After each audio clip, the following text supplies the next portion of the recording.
கர்த்தருடைய பரிசுத்த நாமத்திற்கு ஸ்தோத்திரம் உண்டாவதாக. கர்த்தராகிய இயேசு கிறிஸ்துவின் நாமத்தில் உங்களுக்கு கிருபையும் சமாதானமும் உண்டாவதாக. இந்த நாளுக்குரிய தியானத்திற்கான தேவ வார்த்தை மத்தேயு அதிகாரம் 25 வசனம் 46. அந்தபடி இவர்கள் நித்திய ஆக்கினையை அடையவும் நீதிமான்களோ நித்திய ஜீவனை அடையவும் போவார்கள் என்றார்.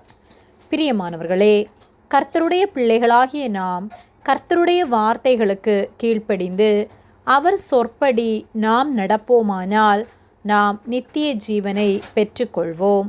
இல்லையெனில் நாம் நித்திய ஆக்கினை அடைவோம் என்று வேத வார்த்தை சொல்லுகிறது.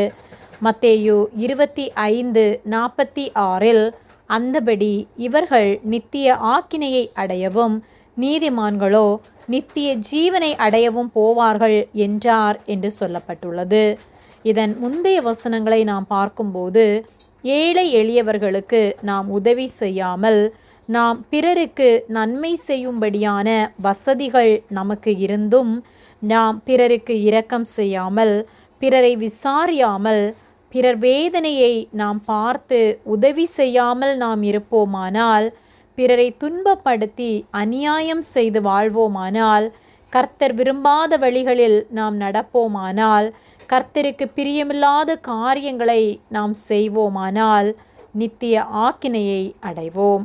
அதே வேளையிலே பிறருக்கு உதவி செய்து, பிறரை விசாரித்து, நம்மால் உதவி செய்வதற்கான திராணி இல்லை என்றாலும் அவர்களுக்காக ஜெபித்து அவர்களை விசாரிக்கும்போது, கர்த்தருடைய அன்பை நாம் அவர்களுக்கு வெளிப்படுத்தும் போது, நாம் கர்த்தருக்கு சாட்சியுள்ள வாழ்க்கை வாழும்போது, கர்த்தருடைய வார்த்தைகளுக்கு கீழ்ப்படிந்து வாழும்போது நாம் நித்திய ஜீவனை பெற்றுக்கொள்ள முடியும்.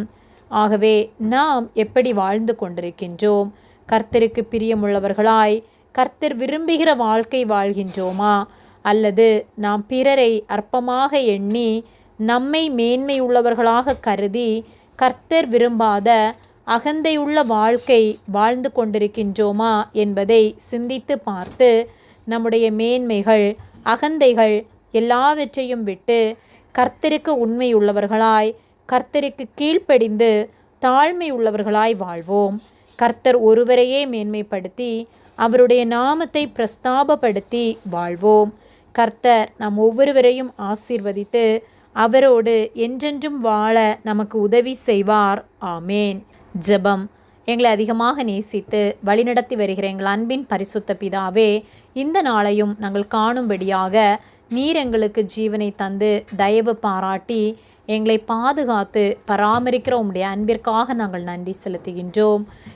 நாங்கள் தியானித்த வார்த்தையின்படியே நாங்கள் ஒவ்வொருவருக்கும் நற்கிரியை செய்கிறவர்களாய் உம்முடைய அன்பை பிரஸ்தாபப்படுத்தி வாழ எங்களுக்கு உதவி செய்யும்படியாய் ஜெபிக்கின்றோம். எங்களை உம்முடைய கரத்திலே தாழ்த்துகின்றோம்.